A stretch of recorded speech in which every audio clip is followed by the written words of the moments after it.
game week in the high school football season.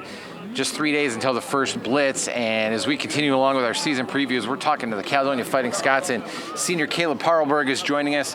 Big change for you guys this year is you have a new head coach. So what's been the transition like for you guys as players with Coach Pennington coming over? It's been great. I love his energy. You know, he brings great energy to practice. It's a little different with a new system. You have to learn a lot of new stuff, but I really love the system he's put in, and I'm excited for the season to get rolling. Coach loves his linemen. You play offense and defensive line. Yep. Talk about the difference maybe offensively first, scheme-wise, of what you've got to do with the run-pass option compared to the wishbone attack you have with Coach Burrow. Yeah, so there's just a lot more. There's a little more thinking to it because with the wishbone, you're right into it. You're just head on, get going. But with this system, you know, there's a few things you have to think about once in a while. But for the most part, I like the system a lot, and I'm excited to play it. So you're part of a class with a lot of guys on the football team. I think 25 seniors or somewhere around there on your team.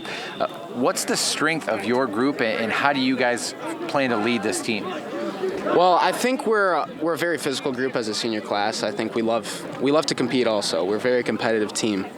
So I think that'll really help during games with us being a competitive group and just wanting to go out and battle for each other. What's it like playing for a community like Caledonia where it's so football rich in tradition? They won a championship under Coach Burrow, your previous coach, but you're in the OK Red too. Yep. I mean, the top conference, maybe one of the best in the state. How fun is that as a player? It's really fun. The atmosphere that those games bring is fantastic. Last year with COVID, we weren't able to have that big crowd atmosphere, and I really missed that. But like my sophomore year when I was on varsity, the crowds were fantastic.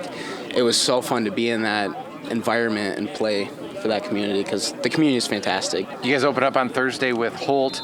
A lot of unknowns always going into a new season. What is your guys' focus for game one, and how do you make sure you're prepared? I think for us the focus is really just to stick to our game plan, practice, get ready, and just be ready to go out there and just follow the game plan, really. Great schedule as always for Caledonia. They'll have Lowell in week 2, Granville to start the OK Red, and then on through the OK Red slate. Coming up in just a little bit, we're going to talk with new Fighting Scots head coach Derek Pennington. For now, though, we're going to send it back to the studio.